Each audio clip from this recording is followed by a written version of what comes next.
The creek is right down in there. Sounds like a waterfall over here. This is fat ladder, all of this is.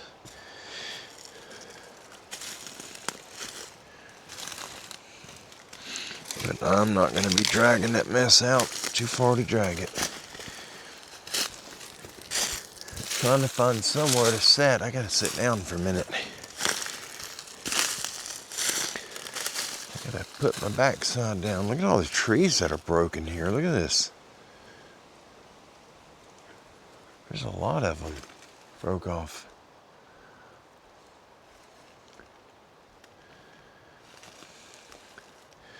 Maybe something up there.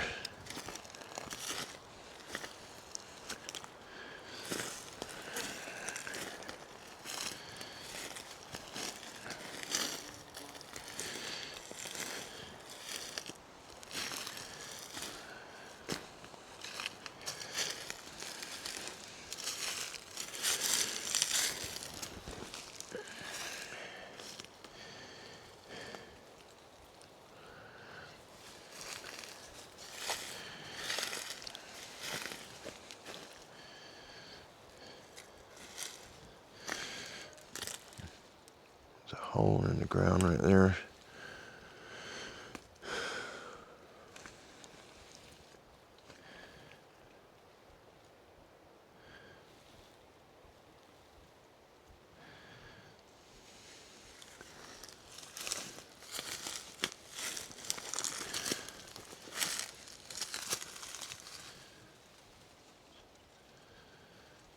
Gotta be careful because I do not have my snake boots on. And there, snakes are out. Boy, it is really thick. All up in there, it's real thick.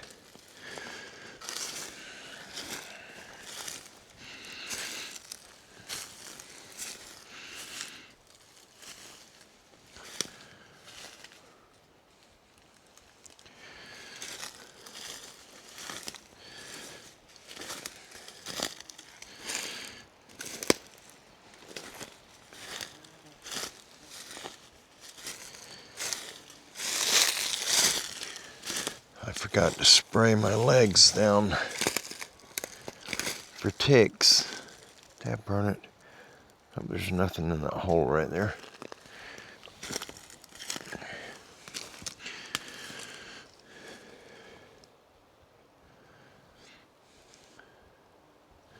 It's pretty right there. I think I'm gonna walk over there.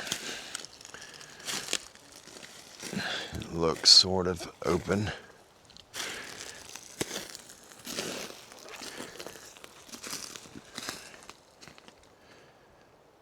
Just heard an animal take off over there. Squirrel, most likely.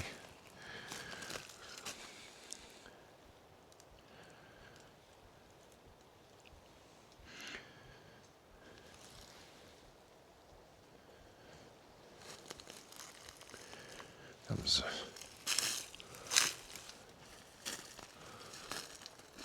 sounded like a rock hitting a limb. I don't know if the microphone picked that up or not. It sounded like a little pebble bouncing off one of these trees.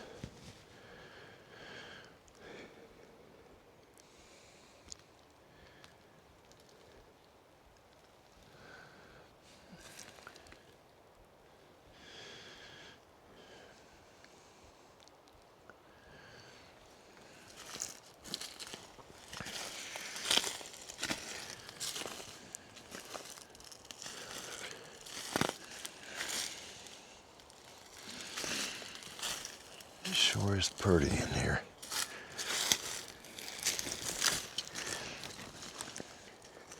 I keep coming into areas that I have not been in before on the property, and the property's not huge, but it's just the way it's laid out. It's thick. A lot of the areas we just haven't been in because of how thick it is.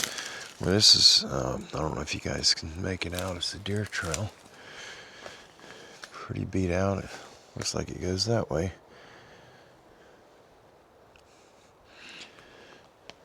Beautiful oak trees. They're small, but they're still beautiful. I'm gonna sit on one of these logs somewhere in here.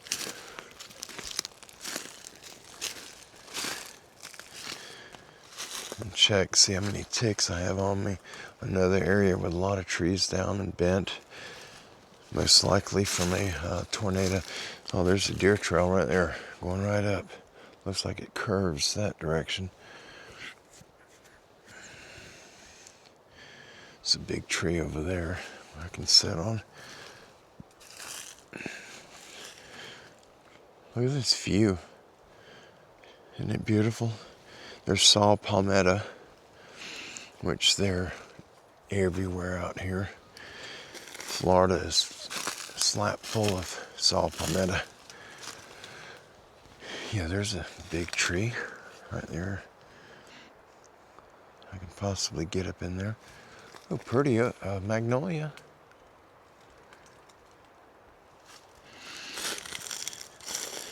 I hope that's not a yellow jacket nest right there. There's a little hole in the ground right there.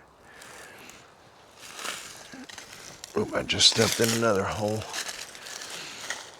Right there, that might be an old yellow jacket nest.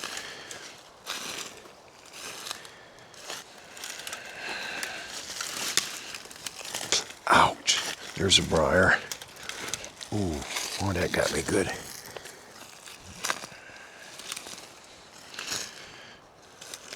Golly. It's getting thicker. I don't want to get up in here where I have to backtrack to get out. I really don't want to go back the way that I came. When I first left the four-wheeler, oh, it was just did not feel inviting when I got, 100 feet or so from the four-wheeler. It just didn't feel right. I don't know how to explain it other than it just did not feel right.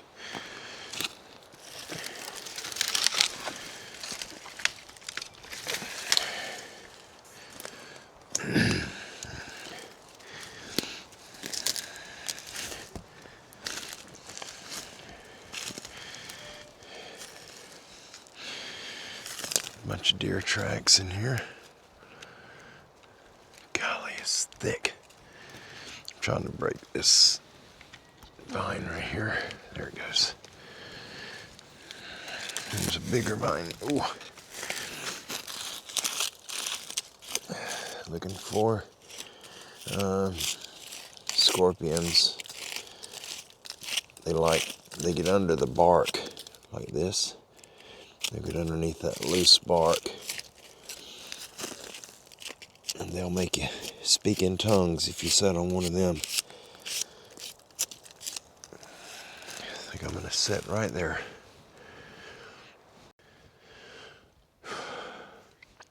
Well, I hope everybody's having an amazing day. I hope y'all have been well, been doing very good. I just want to update you on what's been going on and why you haven't seen me or heard from me recently. We have been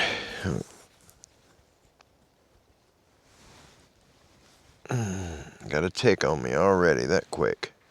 Good gracious. Got under my shirt.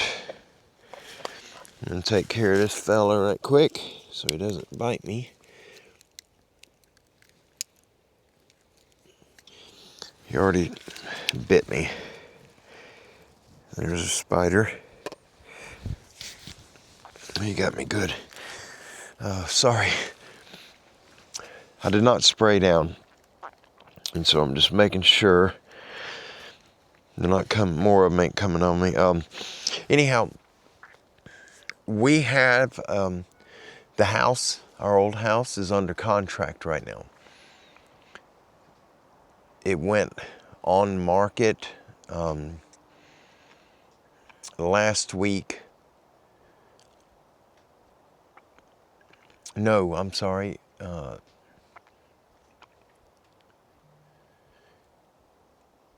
It went on, yeah, it went on market last week, Monday. I'm so behind. I forgot today is Monday. A week ago today it went on market. It went live.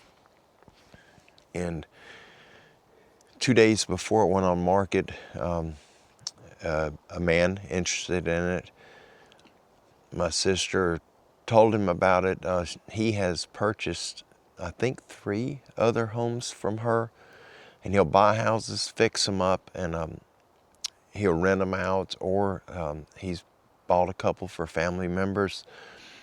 But he really likes my sister. They have a good relationship. They're friends, not only business aspect, but also they became friends. And he went and looked at it, and he wanted the house. And so the day it went live, a week ago, he signed contracts on it the morning it went live. And so basically it's his house. He's got some work to do in order to get the approval for the funding, the route that he's taken to get the funding. There's certain steps he has to do before they'll approve him and give him funding, and he's working on that right now. So we had to get everything out of the house. And as you guys know, the majority of everything that's been moved out of that house, I've been by myself at it. I load down both pickup trucks and the trailer, and we come home and I have to offload everything, and I've been doing it by myself. I hurt my back twice, and there's something wrong with my back right now. I need to see a doctor. I just haven't done it yet. And last Sunday, a week ago from yesterday, my oldest daughter from South Carolina, Kirsten, she came into town, and she's got some things. She came back to Florida to take care of some personal matters, and so she's staying with us for the time being until she gets her things squared away, what the purpose for her coming back. But she has been a blessing and a tremendous help. If it weren't for her, I would have loaded up my motorbike and I would have been on a very long road trip.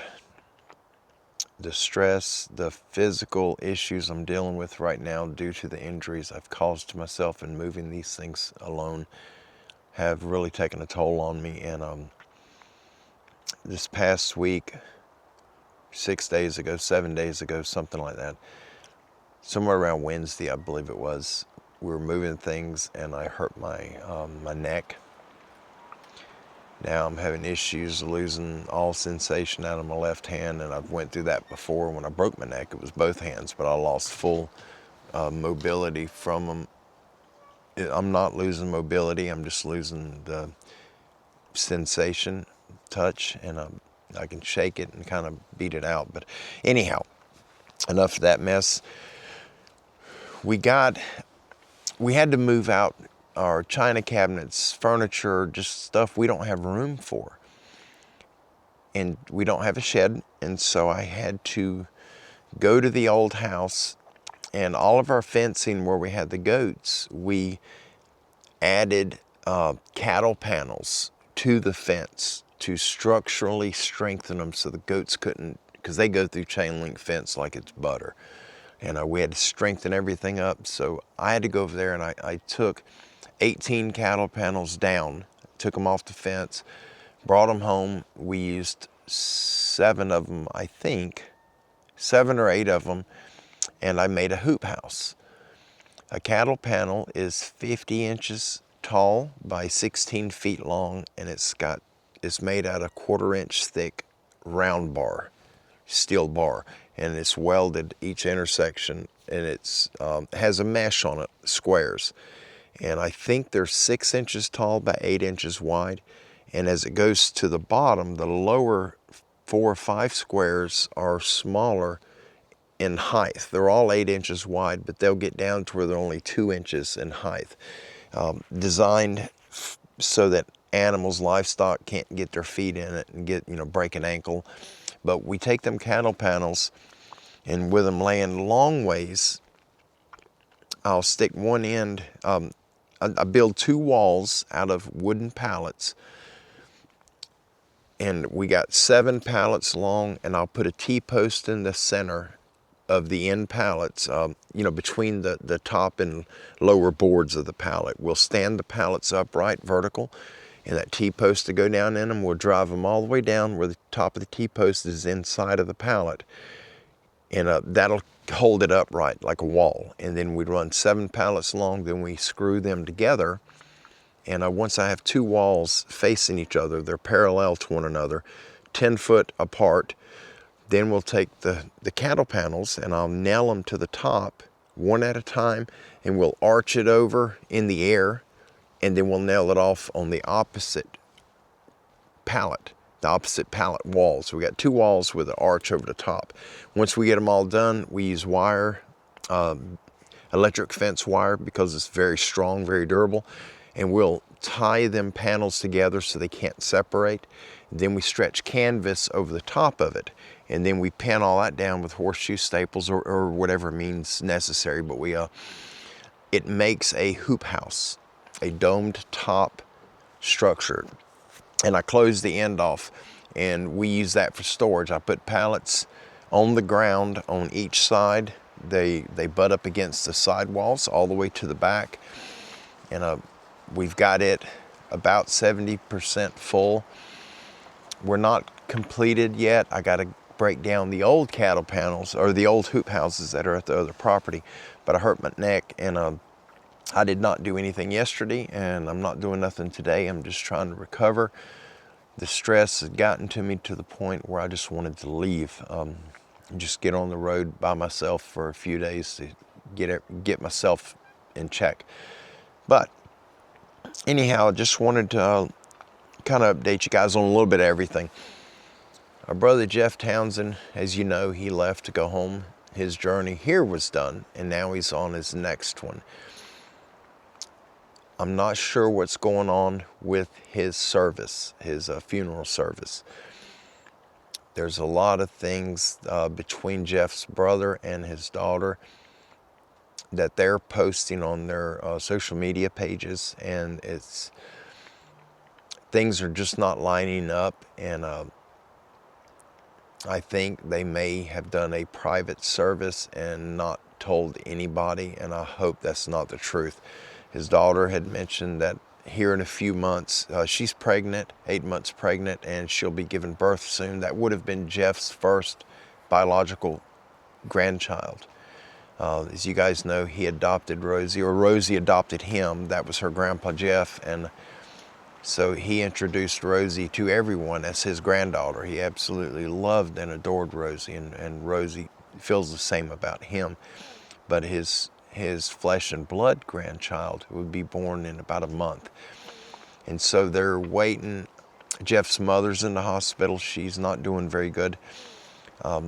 His brother said that she's got a severe, or she's got pneumonia, and Jeff's daughter says that she's got a severe urinary tract infection. So I don't know what's going on with her, but they say that she's in the hospital, and I believe she's in her early 90s.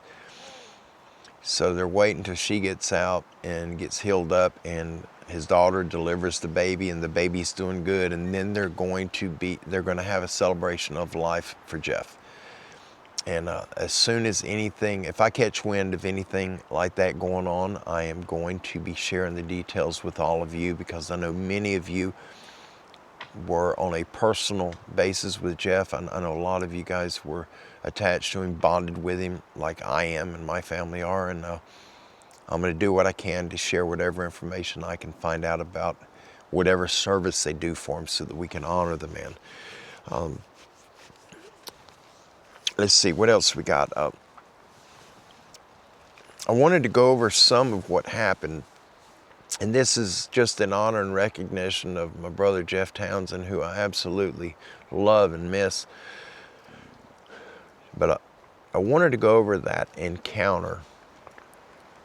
Many of you already know, you've heard it from Jeff's own lips, you've heard it from mine, and as time goes, you forget certain parts of what happened, no matter what you're trying to recount, but you also remember parts that you forgot when you first were telling it. Now, I'd like to share again, I'm not going to go into heavy detail on that encounter, but just to give you guys a heads up, let you know what happened with that, because some of you don't know Jeff's story. You don't know what happened with all of that.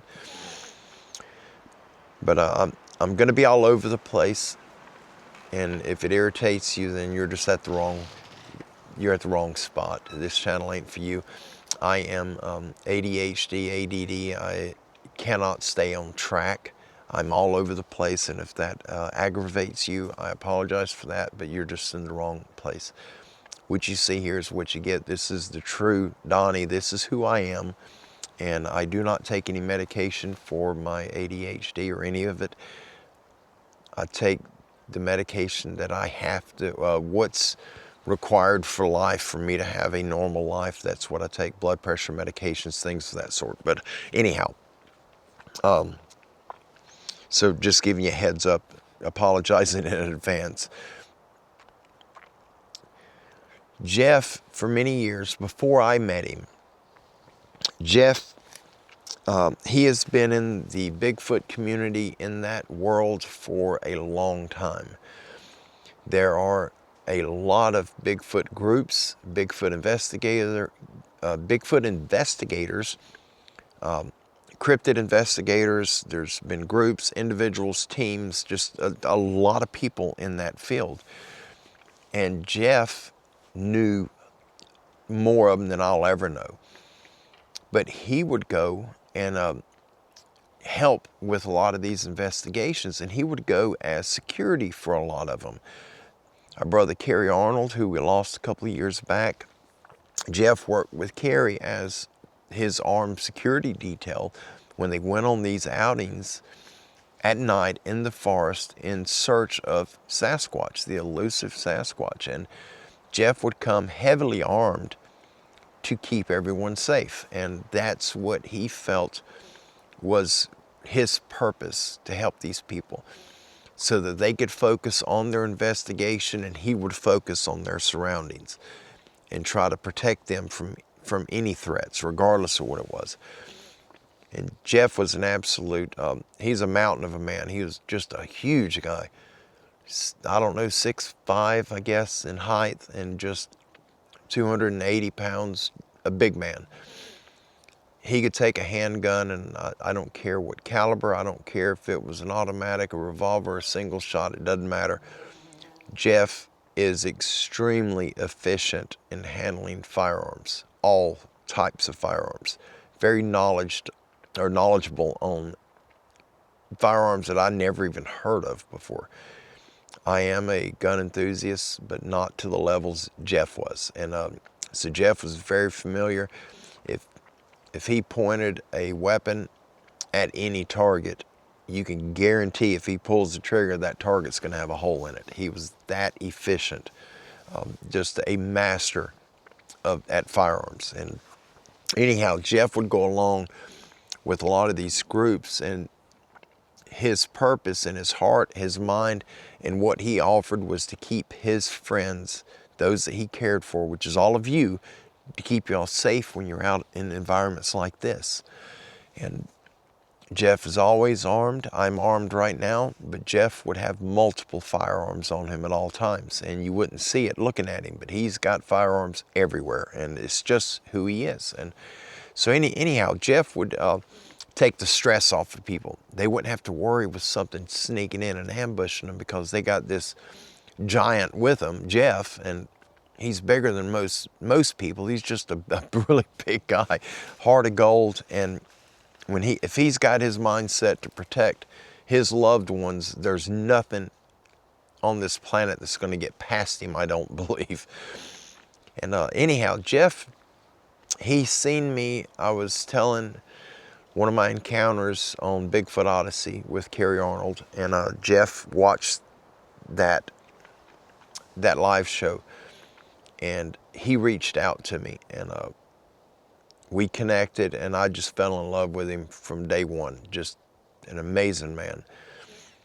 And the Lord lined it up where we would connect, we would bond, and we would have a forever connection, just deeper than normal family, if you understand what I'm saying. But Jeff reached out to me, and he wanted to meet me, and I really wanted to meet him. We talked several times for hours on end on the phone, and he came down and we met, and what a blessing that was. But he was sharing with me, this was his first time down here, first time that we met. And he said, you know, Donnie, he said, I've been out in the forest all over the United States on investigations, and I've never had an encounter. I know they exist. I know they're real. I don't need to have an encounter to believe that, but I've never seen anything. He's never seen a Sasquatch or one of these werewolf things. He's never seen anything odd. He's never heard anything. He's seen the structures. He's seen footprints. He's seen the evidence that they leave behind, but he's never witnessed the evidence when they're there. And we talked for a long time, a couple of hours, and he said, he was telling me, I was watching your encounter, you telling about going to the peach tree, or the plum tree, plum tree. And he said, when that stick flew in and hit your camper and you were freaking out, he said, I knew what it was right away, but you thought it was guys out there, maybe growing marijuana or something out in the woods. And that's what I thought it was originally. And anyhow, Jeff thought that was the funniest thing ever, but he wanted to see that plum tree. And that plum tree's been there since I was in high school.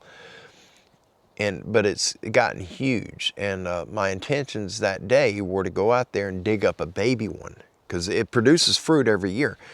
And when they drop off, if I can get a little baby one, I could transplant it to my home, and I would have a wild Florida plum tree. And that's really, I wanted one. I still want one.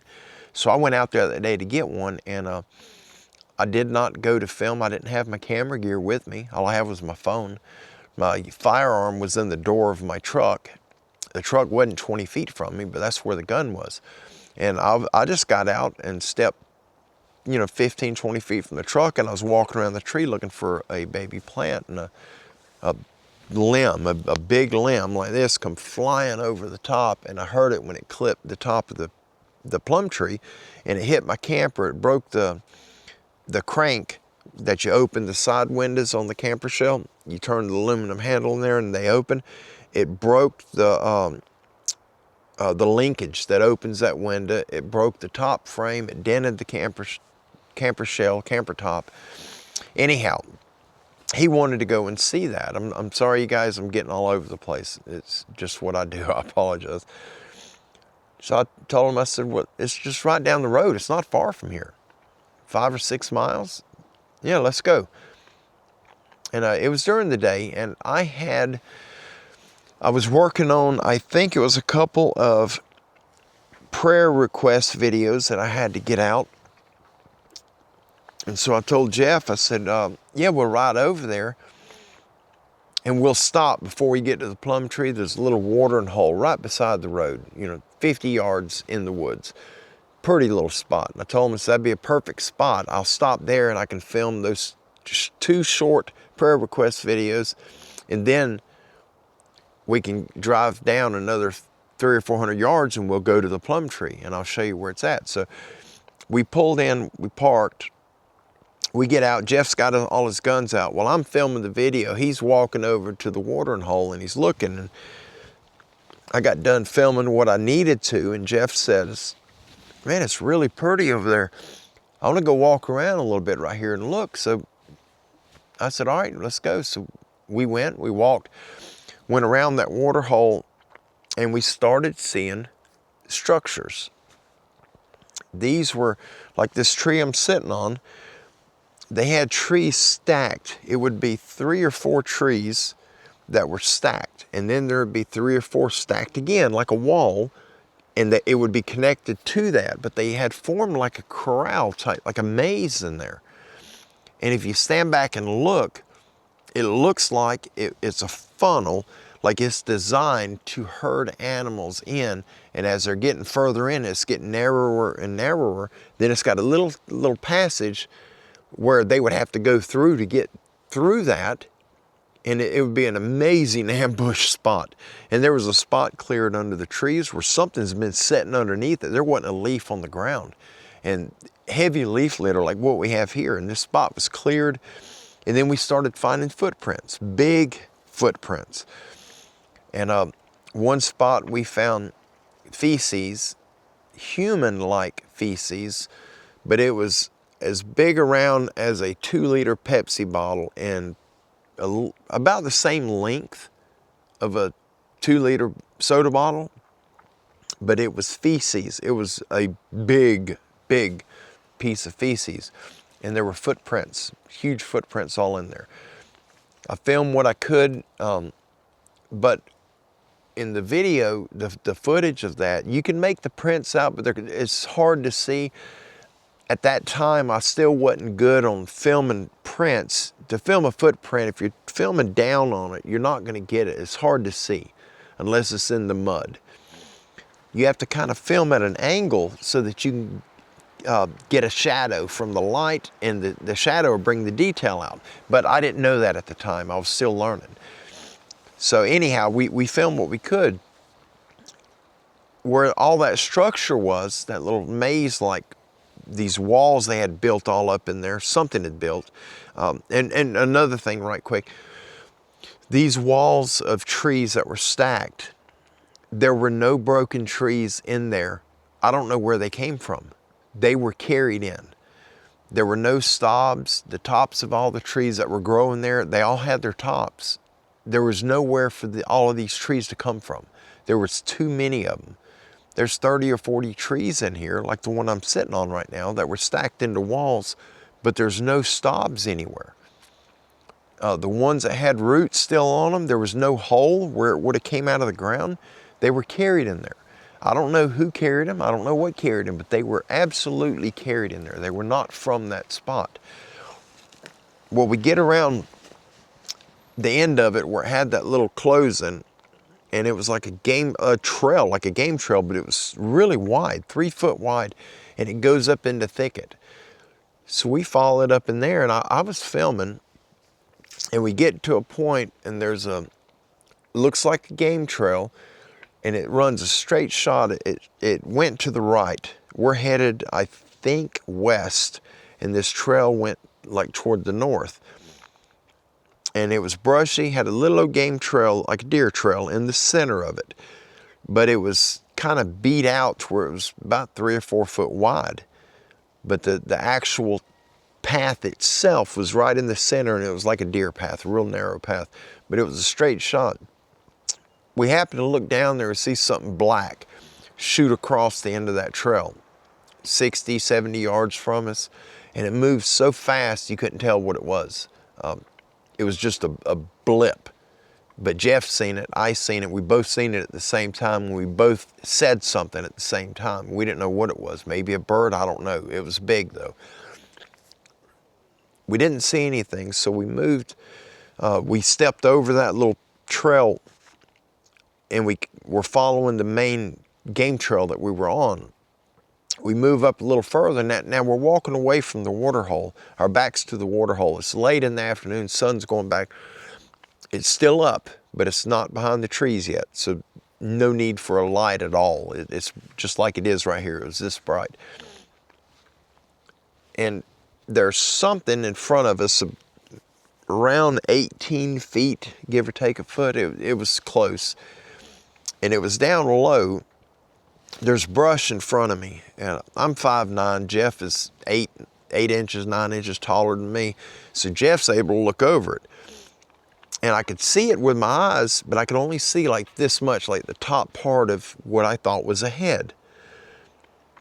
And I'm looking at, I got my phone, I'm filming with my phone. So I'm holding my phone up and I'm looking at the screen, I'm trying to zoom in, I'm recording it. And on screen, it's blurry. It was just a black blur, it looked like a blob of black smoke, but solid. there was no defined lines. But when I look under the phone, I can see detail. I'm seeing fur. And I tell Jeff, the ears must have been down. The ears went up and they were pointed. I said, Jeff, it's got pointed ears like a bat. It looks like a bat. And Jeff had mentioned the dogman things. And I just, to this day, I still call them werewolves. I know they exist. I've seen 2, and I know they're real. I don't know if they're werewolves. I don't know what they truly are, but I think they're a descendant of Anubis. Just my thinking, you guys. But anyway, I was seeing it. Jeff's seen it, and this thing. Jeff moved over to my left side, and this thing is right in front of me, and Jeff is moving to the left, and he's got an AR-15. It's chambered in .450 Bushmaster, which is a .45 caliber bullet. It's a huge projectile. He's got this thing loaded. It's got a big magazine in it.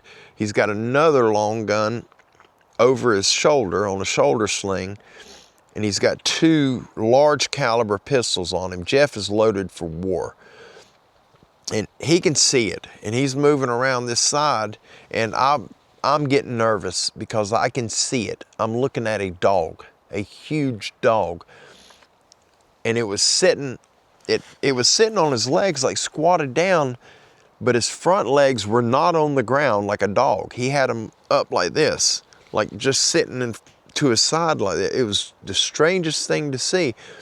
But he was looking at Jeff.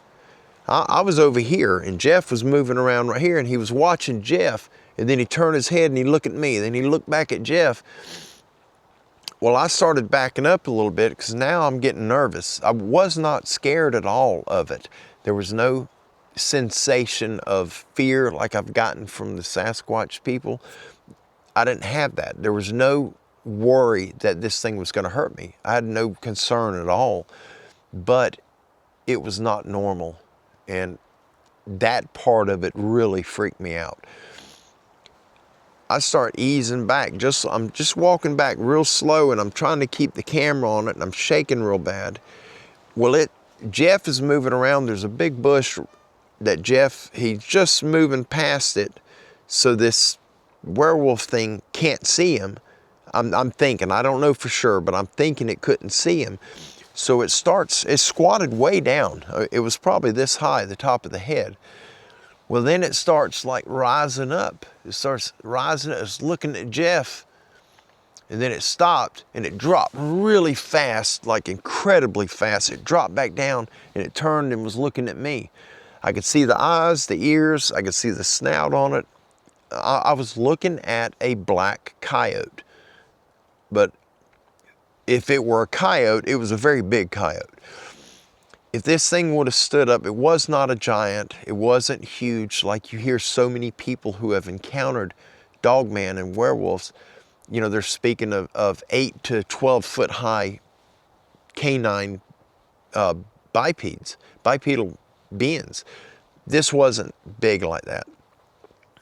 I would guess it was around 5 foot if it stood up. It was still big, but it wasn't like you hear most reports. It wasn't big like that. But I was getting scared. With Jeff, he clears this big bush. Now he's looking almost down. Jeff's 12 or 13 feet from him. He's right up on top of him. And he's got that .45 caliber rifle, and he's got it aimed right at it. And I told Jeff, I said, I'm going to go back. I want to go back to the water hole so we can get to the truck. I don't want to be, because I was really getting nervous. It was freaking me out seeing a dog on 2 feet. It was not setting good with me. Well, Jeff said, you go ahead and go. He said, I got your back. You go to the water. I'm going to keep an eye on this thing so it don't move. And we're talking like I am right now. And this thing's right there, and it's watching both of us. I start backing up to the water, and I get to the point where I can't see it on camera no more. I can't see it with my eyes. So I turn around and I start, not running, but I'm moving fairly briskly. I'm headed back down that trail to the water. And then Jeff tells me, as I start walking away, this thing starts to stand up and it's looking at me. It's watching me go down the trail. And he said about the time it stopped and it kind of lowered its head, and it turns its head to look over at Jeff, and it realizes that Jeff wasn't with me. And Jeff thinks that it was under the impression we left together. That's why it started standing up. But then it realized that I was the only one it was seeing. And then it just almost flattened out. It got so low to the ground. Well, one of the weird things, when we first seen it, one of the weird things, and I left this out, I'm sorry. As I was filming it, and I'd snap pictures. You know how you can film with your phone and you can also take pictures while you're filming. I could see the outline of another creature beside it, just to its right side, but it was not the same creature. This thing looked like a bubble. If you imagine a child blowing bubbles, it was like a bubble. You could see through it. It was three-dimensional, and it was, if you ever seen the pictures of what people call the gray aliens, the little big-headed things with the big eyes, this is what we're seeing. Jeff's seen it also. It was right beside this dog thing. And it was one of them gray alien things. But it wasn't gray. It was see-through. You could see completely through it.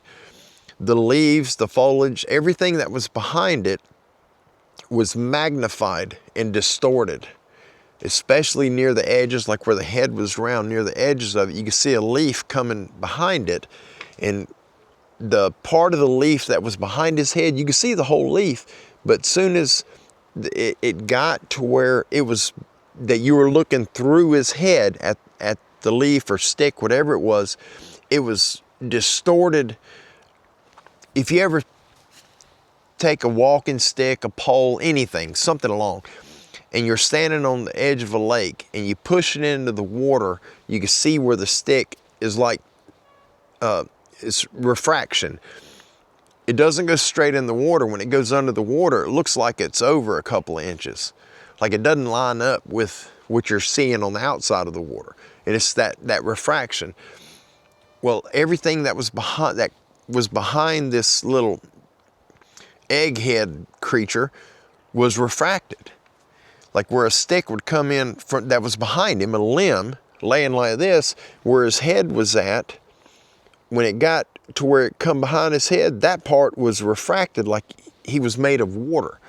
But you could see the eyes, you could see the nostril, the mouth slit, you could make out the details of him. It wasn't just an outline. You could definitely see the details. And it was short, it probably wasn't no taller than that, had a head about that big, but it was right beside this dog thing. Like maybe a foot beside it, just behind it. The shoulders and side of the dog's body was blocking him out a little bit. It was right, it was with him. They were together. Whatever this thing was, those two beings were together. But we ended up, we get down, Jeff comes down, meets up with me, and he's excited and he's just rambling on, and I'm trying to process it. I'm freaking out. Jeff ain't scared at all. And I'm scared not because either one of these creatures, neither one of them put off any type of bad vibe. Jeff or I, neither one of us got anything sinister from them. There was no sensations of anything negative from them. But seeing it, that freaked me out. That just was not registering with my human mind. To this day, it doesn't register. I don't understand how it can be real. And anyhow, we're just rambling on to each other. We get down by the water and we hear a whistle. Now it's getting dark. The sun's going down now and it's dark under these trees. We got a decent walk to get back to the truck. So Jeff said, just follow me. He said, all I need to do is follow the edge of the water, right? And I said, yeah, when we get around to where that log is at the far end of the water hole, You go straight up from that log, follow the deer trail, and then we get through the thicket and then the palmettos, and then we're on the dirt road that goes to the truck. So you can't get lost. It's very simple. Well, he's following the edge of the water. I'm behind him, and I'm trying to film because these whistles, there's a whistle beside us, and then there's an answer over on the other side across the lake, and then there's one in front of, we start getting these whistles, and it's something communicating.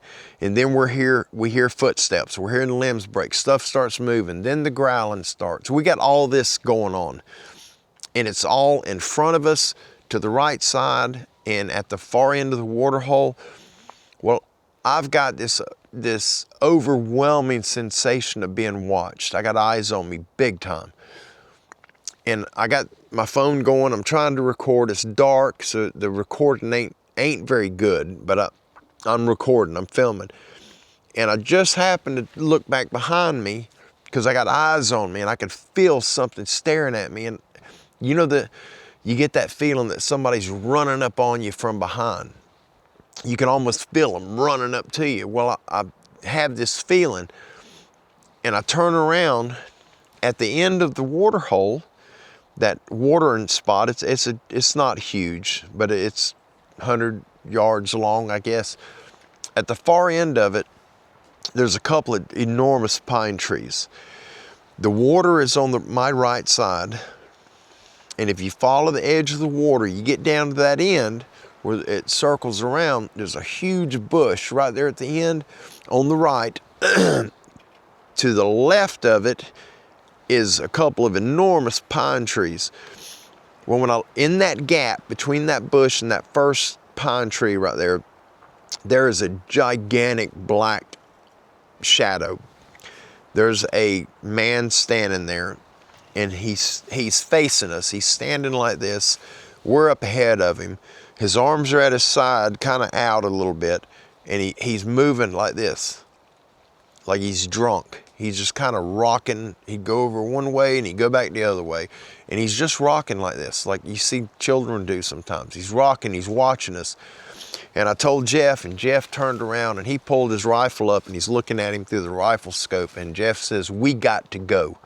And he did not use, he used some very artistic language, but he said, "We got to go now." He said, that Sasquatch, or Bigfoot, what do you call him? He said, that Bigfoot right there is probably 12 or 13 feet tall. I'm guessing it was around 10 or 11 from my perspective, but Jeff looked at it through his rifle scope where he could zoom in on it. He seen the details of the face, and he said it was mad. Well, I'm trying to stay on Jeff's heels. He's rushing me to go, go, go, go, go. And we got whistling all around us. We got this big one behind us. We get it around the end of the lake, and they're moving in on us fast. You could hear them coming straight in at us. We got them to both sides, in front of us, behind. These things are all in the bush. The big one, I don't know if he stayed there.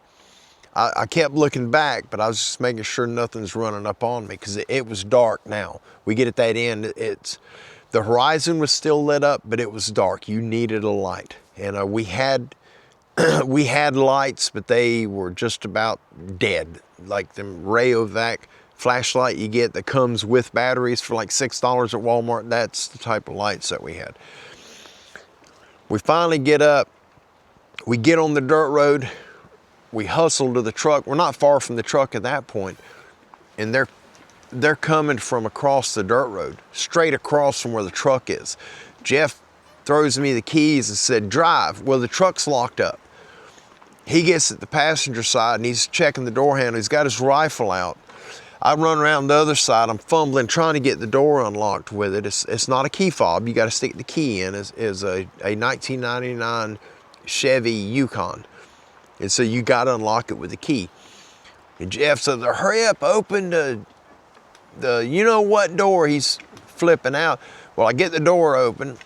I hit the unlock, and I hear Jeff say something on the lines of, "If you step out of that wood line," he said, "I'm going to blow holes slap through you." I remember him saying something to that effect. And all that breaking, the limbs breaking, whatever it was that was storming toward us so fast, when Jeff said that, it stopped. It went dead silent, and it was close to us. It couldn't have been, we're 15 to 18 foot from the passenger side of that truck to the other side of the road, and it must have got 5 feet from the road when it stopped. We never did see it, but you could hear it, and it sounded like a freight train running through them woods. I got the truck cranked up and threw it in gear, and Jeff's yelling, punch it, and I just laid on it, and we ripped out of there. And we got back to the house, and that bothered Jeff. The encounter freaked him out, but I just seen an animal, hoping it was a deer. Seeing that werewolf thing and that little big head thing with the huge eyes, that bothered Jeff for a long time. For years, it bothered him. And we talked probably a dozen different times, and that scared him. That creature with the big eyes that was behind it, that was sitting with him, that is what scared Jeff, was that thing. And he took screenshots from the video. I did upload that video. I do not know the name of it, you guys. I've got so many videos on the channel, I don't know which one it was. It was a long time ago. Jeff was with me. The footage is grainy. It's horrible footage. I filmed it with a phone. It was not a high-end phone. But at that time, I did not have good equipment. It's taken me years to accumulate what little bit I do have. But anyhow, we got hit a lot with the naysayers. You know, it's just a black blob. And I get a lot of people telling me that Sasquatch, it don't exist. It's always pareidolia. And I don't care. I'm not going to argue with anyone who has a closed mind. They don't believe in something because they haven't seen it, but yet they claim that they believe in God. Well, they haven't seen him either. So why do they believe in him, but they don't believe in Sasquatch that hundreds of thousands of people have seen, and nobody's seen God?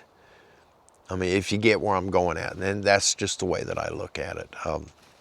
I absolutely believe in our Creator, Yahweh, the Almighty, the Most High God. I absolutely believe in him.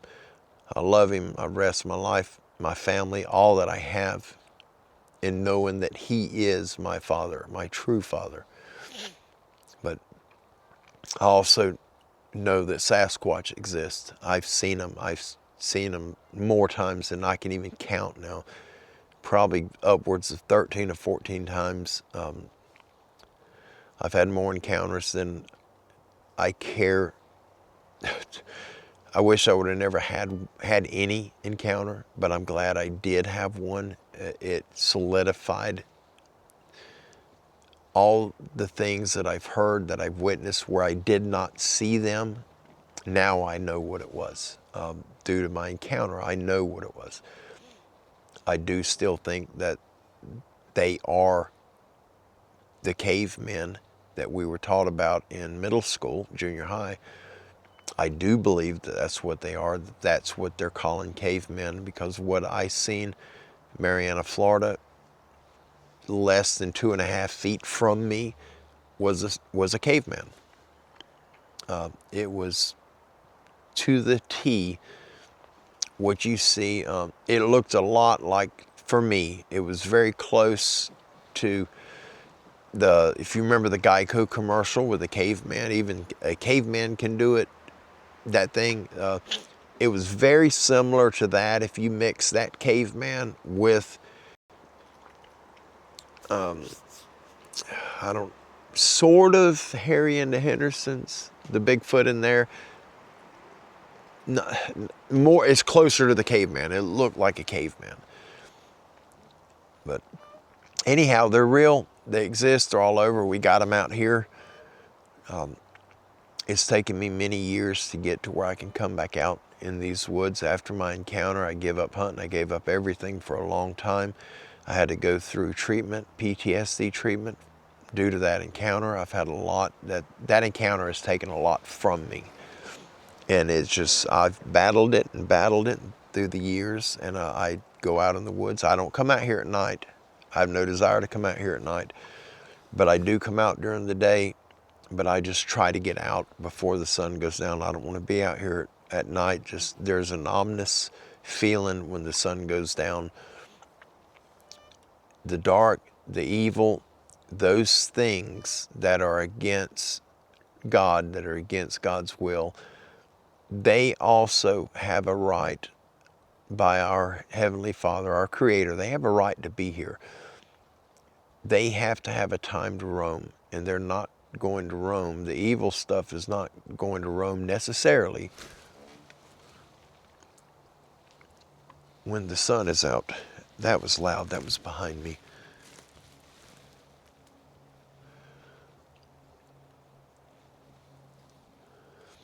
I don't know if the microphone picked that up. I've got a wireless mic on. I got it right here. It should have got that. That was very, very loud. I'm gonna get out of here. I did not like that one. That got under my skin a little bit. Let me get this off and we're gonna go. I have no idea if that was. That was really loud. That was coming from over there.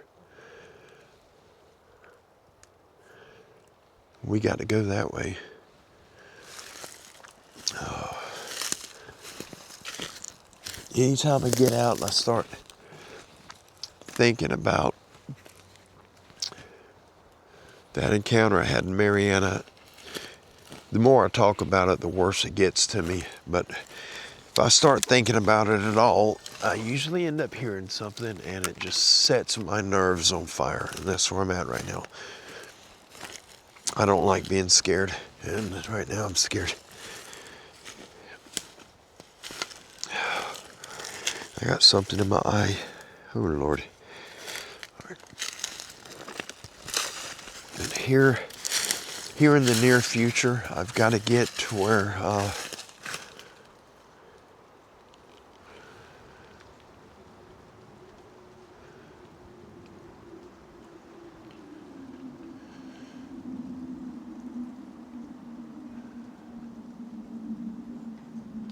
it's a jet going over. It's hard to hear right now.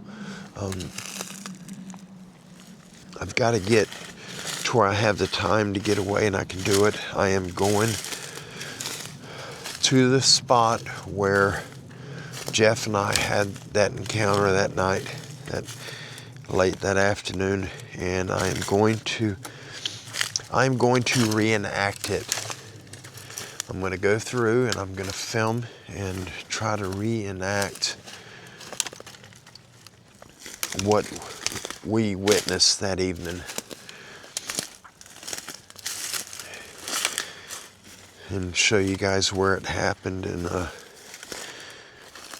show you the structures, that weird, that funnel type system that was made out of the trees.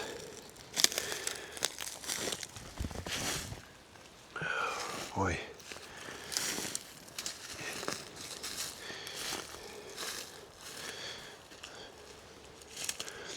We've got to go that way, but that sound was back there, and I don't want to go that way. Here, give me a minute. I'm going to get my phone out, pull up my map, and see if maybe we can go down and cross the creek, maybe come in that way. Let me check my map.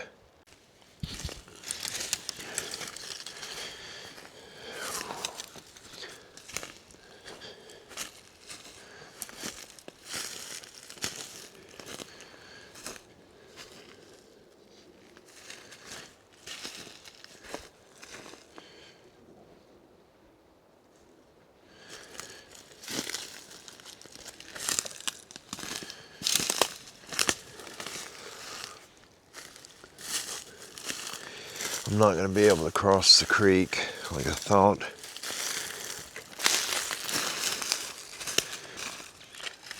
Follow this deer trail and get down here. I'm just going to get closer to the creek. Boy, these deer have been pouring through right here. Wow, a lot of tracks right here.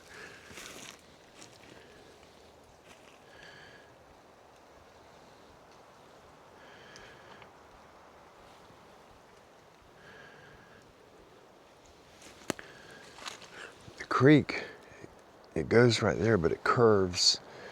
And we're back there, we're that way. But whatever that loud sound was, that was back there, I think, or back there. Yeah, back that way. I can make out the magnolia leaves through the hole right there. It was that way.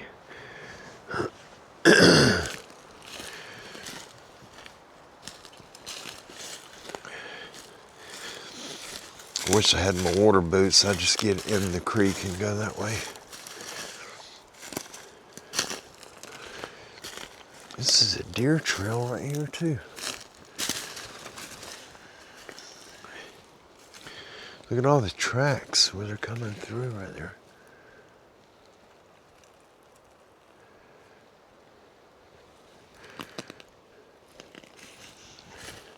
Let's get up here and look and see if, excuse me,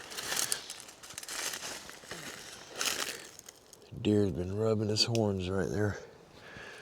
They'll be shedding horns soon.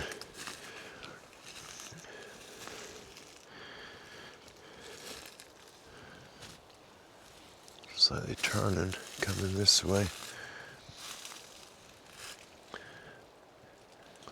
Another rub.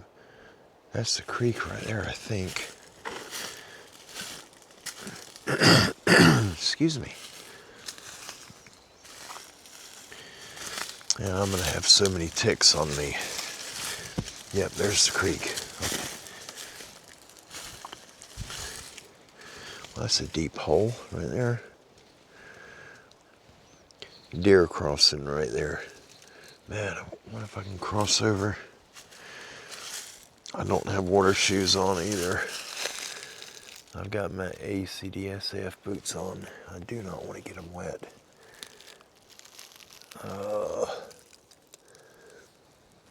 Looks like the deer are coming up right there. There's no way I can step across that. Well, oh.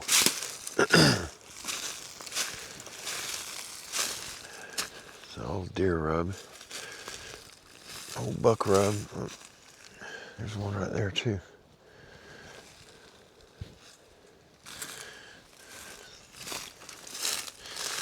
Let's follow the deer trail. Looks like he goes that way also. Is that a narrower? That is. Oh, there's no way to get up right there. Darn.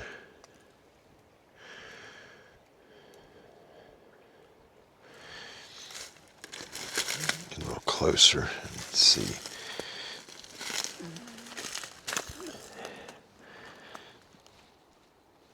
Where are these deer coming in at? They're going up. Oh, that's another spring right there running down into the creek. Yeah, I can't get up right there. It's too thick. Well, darn. I tried. There's a buck rub. I just walked past it and didn't even see that one. This is where all the deer are at. No wonder I ain't getting them. Another rub.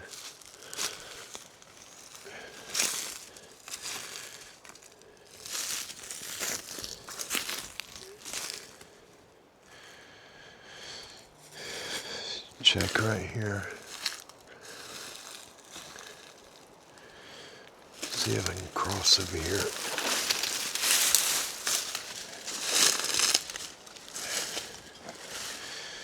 Oh, this birdie in here. Wow. So pretty.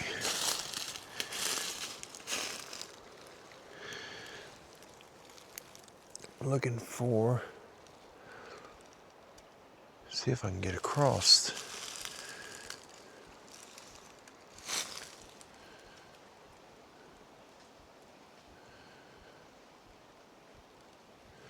Something breaking limbs back there. Right back there.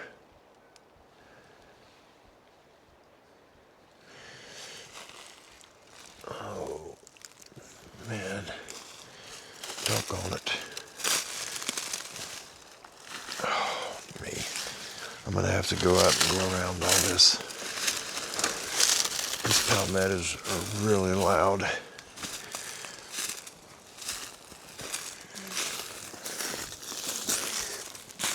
Maybe if I cut straight through, if I can stay right on the edge, maybe I can avoid, I can cut off some time to get back. Because the creek is this way, and then it curves and it goes up, and we're parked back here. If I can go straight through here, that sound was somewhere back there. I think I'll be all right. I think we can go through there, I think. If it starts getting weird, we'll just, I don't know, figure something out.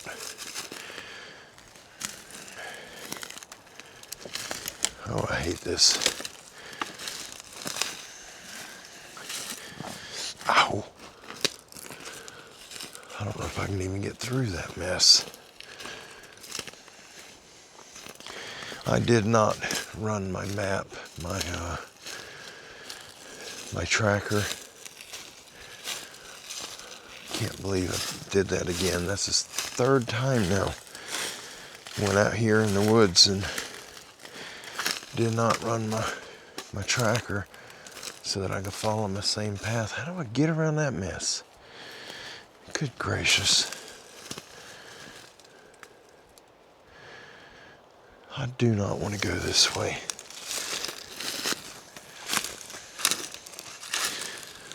Oh, Lord. I don't know how I got in here.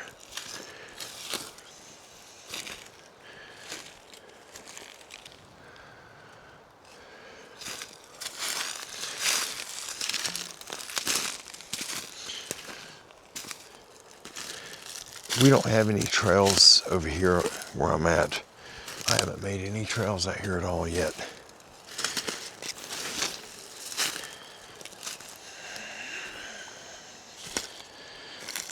Trying to watch for snakes. It's getting hot and they are definitely out.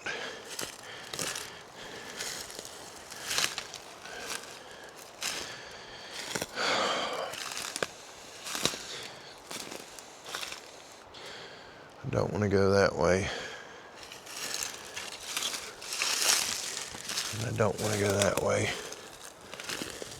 That's the direction that sound came in, somewhere back there. I think we were back over that way.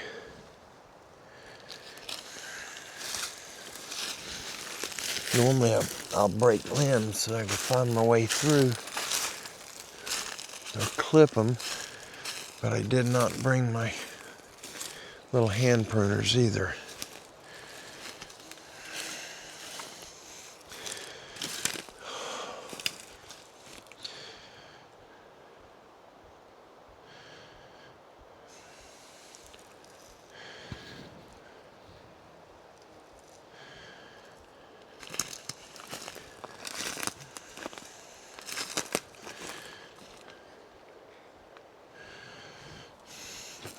Grief.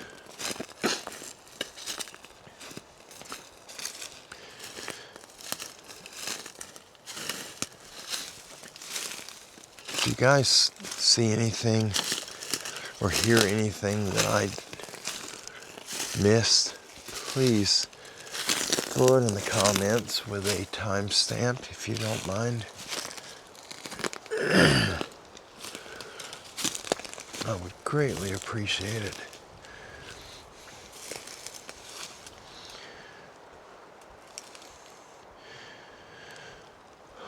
Oh, gee whiz. A lot of deer tracks in here too.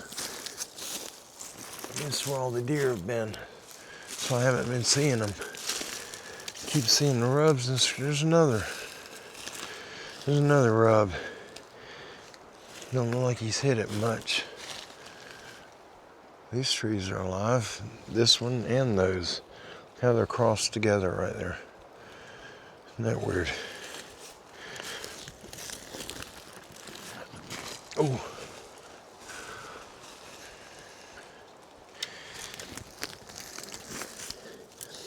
I don't like going under stuff like this. Do not like that at all. Oh.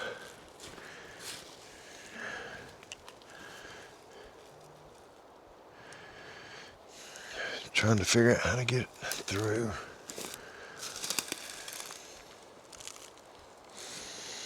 I'm not gonna walk in that mess.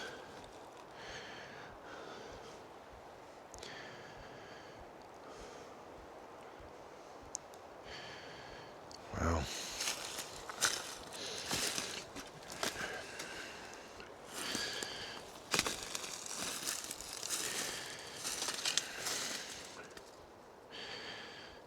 Oh, I gotta change my battery.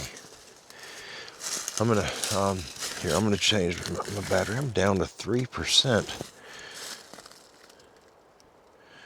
Yeah, I need to change it. I'll be right back with you. Stand by. All right. I don't have my battery pack with me, so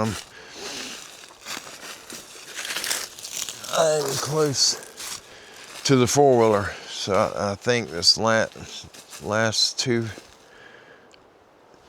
2% of battery.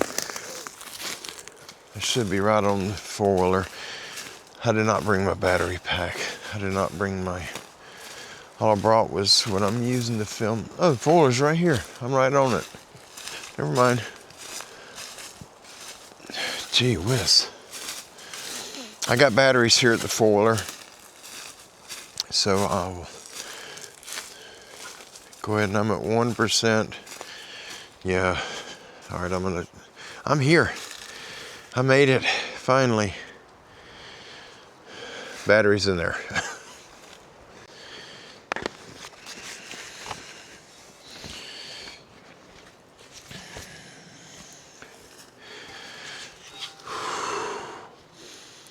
I'm gonna get out of here. That was, whatever that loud sound was, I don't know how well the microphone has picked it up. It was really loud. I'm sure it caught it.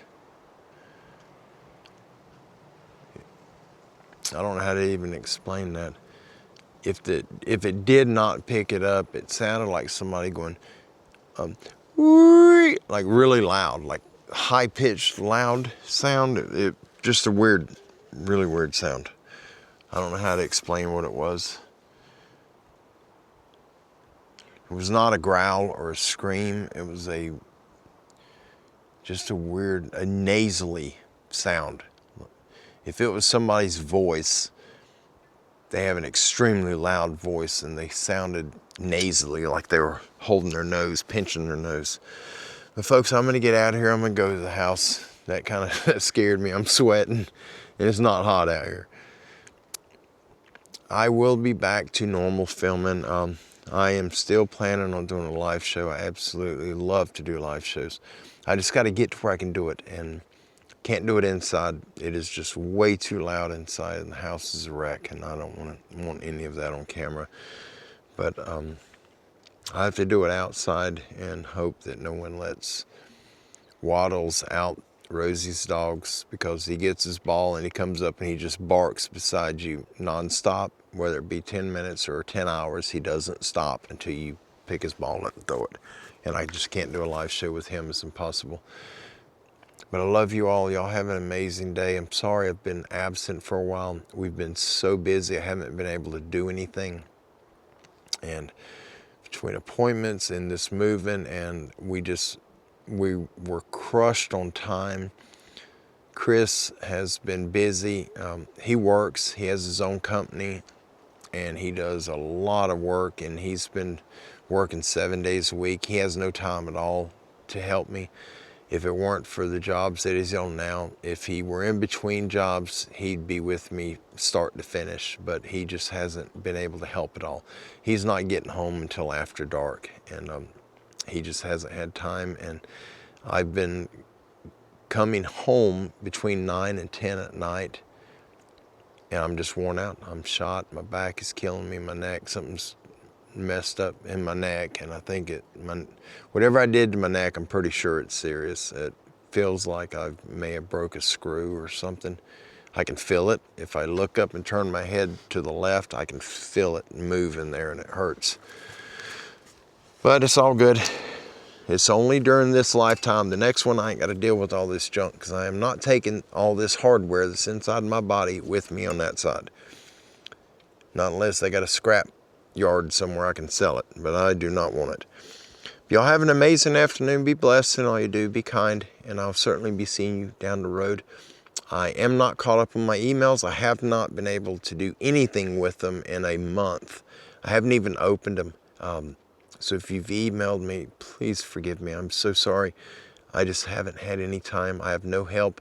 The only help that I have is our brother Don Moore. He helps me with the comments and the channel itself. If he could help me with, my emails and other things, I'm sure he would absolutely do it, but he's got a full plate as it is. And for him helping me the way he is now, I am forever grateful for him. Brother Don he's an amazing man, and half of what I do wouldn't even be possible without him. He's just been a tremendous help and a tremendous blessing to me. So Don, if you're listening, thank you for all your help. I love you, brother, and always will. And I'll certainly be in touch. I've got to call him. I haven't even talked to him in 4 days, and I talk to him daily normally. But y'all be blessed. This is my first day out in the woods in quite a while. I just had to get away from the house. But I'm gonna head home, try to get this uploaded. No fancy editing, none of that. I'm just gonna do a basic edit, throw it up, and give you guys something to listen to. Probably be bored out of your mind, aggravated. You may even just about hate the video, but hey, it's me. This is what I do. Share my life with my extended family, those who I care for, which is all of you. And I'll see you guys soon. Bye-bye.